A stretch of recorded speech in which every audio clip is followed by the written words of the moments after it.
Olá, seja muito bem-vindo ao Band Entrevista. Quarentena, afastamento de entes queridos. Estamos isolados, vivendo uma realidade totalmente diferente de meses atrás. O Brasil fecha suas fronteiras. As principais cidades do país suspendem aulas, fecham shoppings, comércios e restringem a circulação das pessoas. Medidas que têm por objetivo barrar a velocidade de transmissão do novo coronavírus. Estamos todos nos adequando a uma nova realidade. Muitos estão trabalhando em casa e a recomendação é evitar a todo custo sair às ruas. Neste contexto, manter a saúde mental torna-se um grande desafio. Uma pesquisa na China mostra que até 20% da população já apresenta sintomas de estresse pós-traumático, um distúrbio psiquiátrico que pode causar sequelas e sofrimentos psíquicos. Mas como manter a saúde mental diante de tantos desafios? Como controlar o medo, a ansiedade, a saudade? Para conversar sobre este assunto, nós convidamos a psicóloga Patrícia Luz. Patrícia, muitíssimo obrigada pela sua participação aqui no nosso programa. A gente fez questão de fazer um Band Entrevista abordando esse tema, porque as pessoas estão sofrendo muito com essa situação nova, né? Nova para todo mundo, né? Sim. Olá, Renata. Então, esse novo cenário que se instaurou, né, no mundo, não só no Brasil, mas em todo o mundo, é um cenário que tem causado nas pessoas uma ansiedade, um medo, um pavor, né, do que será esse amanhã. Porque, na verdade, nós temos que ser otimistas, porém, muitas das vezes ser otimistas sem saber quando toda essa situação vai passar é mais complicado. É verdade. Então, o que acontece? As pessoas têm desenvolvido alguns transtornos, né? Alguns que já tinham, então esses transtornos acabam ficando mais evidentes ainda, esses sintomas, e com isso nós precisamos dar uma olhadinha a mais na saúde mental. Com certeza. Eu queria que você explicasse um pouco o que é o estresse pós-traumático.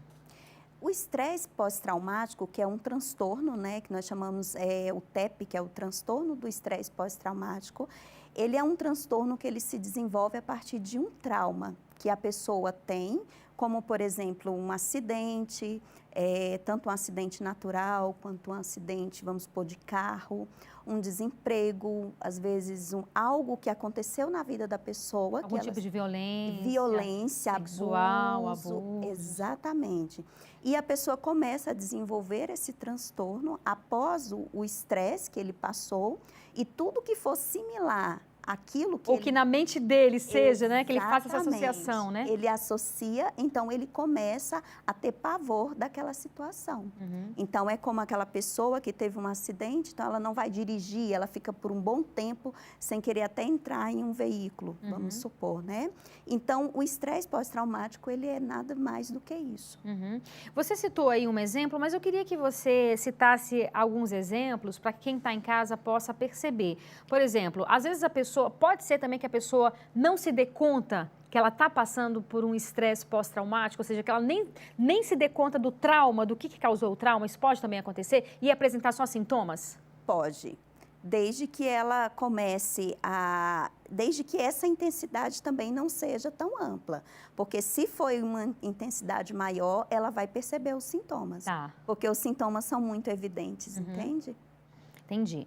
E aí vamos falar um pouco também sobre a ansiedade, né? Muitas pessoas estão sofrendo crises de ansiedade e até é interessante que nós falávamos aqui anteriormente que muitas vezes a ansiedade, ela gera uma falta de ar. E a falta de ar é um dos sintomas do coronavírus, novo coronavírus. Exatamente. Então, muitas pessoas nessa crise de ansiedade, sem conseguir respirar por conta da ansiedade, aí já pode achar que está também apresentando sintoma e aí agrava ainda mais o quadro, né? Exatamente. Porque um dos sintomas de uma crise de ansiedade, já levado aí para um transtorno do pânico, um dos sintomas é a falta de ar. A sudorese, né, o coração muito acelerado. Então, muitas das vezes acontece, e aconteceu, Renata, comigo recentemente, de uma paciente em que ela teve uma crise de ansiedade muito aguda e ela começou a não conseguir respirar. Então, ela associou aquele fato, aquele sintoma, à questão do coronavírus. Então, meio que a crise de ansiedade dela aumentou, porque ela imaginou ali que agora ela estava com um problema a mais e como que ela iria fazer para solucionar isso.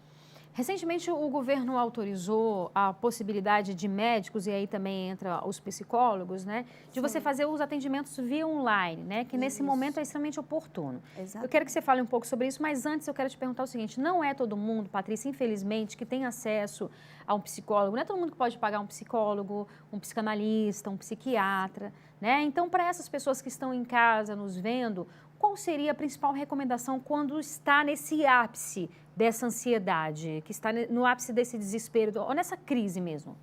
É procurar ajuda, né? E hoje, inclusive, muitas pessoas têm se mobilizado diante da crise, diante da situação, né? Muitos profissionais da psicologia têm se disponibilizado a ajudar essas pessoas, né? Inclusive com os atendimentos online, como você disse, porque o nosso Conselho Federal de Psicologia, ele autorizou esse atendimento, né, online dos profissionais como uma proteção mesmo aos profissionais, aos próprios pacientes, para que eles procurem esse método e não, os que já fazem tratamento não interrompam o seu tratamento. E vamos supor, igual você disse, uma pessoa que não faz tratamento e de repente ela está entrando em uma crise agora, né? Porque é tudo muito novo, às vezes fica até um pouco assustador. Mas aí ela precisa entender, né? Ela pode sim procurar nas redes sociais, ver, tem muitos casos, né? Até aquele Janeiro Branco, eles estavam... muitos profissionais... De prevenção ao suicídio, né? Exatamente, eles estavam se cadastrando e oferecendo atendimentos gratuitos, online, para esse momento agora dessa crise, né? Então, essas pessoas, elas precisam sim procurar ajuda, porque está havendo também uma confusão entre o que é isolamento e o que é uma solidão.